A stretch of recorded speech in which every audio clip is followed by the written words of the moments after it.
कल्याणमधील अल्पवयीन मुलीवर लैंगिक अत्याचार करून हत्या केल्याप्रकरणी प्रमुख आरोपीला पोलिसांनी बेड्या ठोकल्या आहेत। मुख्य आरोपी विशाल गवळीला पोलिसांनी अटक केली आहे। शेगाव येथून पोलीस पथकानं आरोपीला ताब्यात घेतलाय।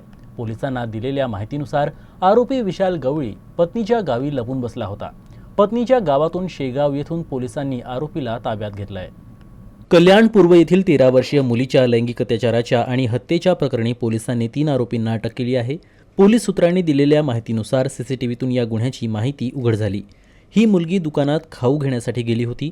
ती परत येत असताना विशालने तिला जबरदस्तीने उचलून रिक्षात कोंबलं। हे असल्याचं सीसीटीव्हीत दिसत आहे। मुख्य आरोपी विशाल गवळीनं 3 लग्ने केली होती आणि त्यावर अनेक गुन्हे आहेत।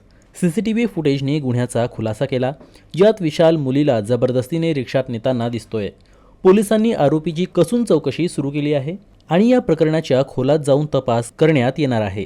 अत्याचार प्रकरणात पोलिसांनी एकूण 3 जणांना अटक केली आहे। मुख्य संशयित आरोपी विशाल गवळीसह त्याच्या बायकोलाही शेगाव येथून पोलिसांनी ताब्यात घेतलंय। नमूद घटनेमध्ये माननीय पोलीस अधीक्षक सो विश्व पानसरे सर यांच्याकडून माहिती मिळाली। तसेच आमचे अप्पर पोलीस अधीक्षक खामगाव श्री अशोक थोरात सर, उपविभागीय पोलीस अधिकारी यांच्याकडूनही माहिती मिळाली। त्या सर्व माहितीच्या आधारे आम्ही स्वतः पोलीस स्टेशनचे अधिकारी व गुन्हे प्रकटीकरण पथकाचे कर्मचारी यांच्यासह शेगाव शहराच्या मार्केटमध्ये परिसरात शोध घेतला असता तर आम्हाला तो दुरून मिळून आला, परंतु त्याला एकदम न पकडता आम्ही थोडासा सापळा लावला। 2 कर्मचारी मिळून 4ही बाजूला सापळा लावला आणि मग त्याला ताब्यात घेतलेले आहे।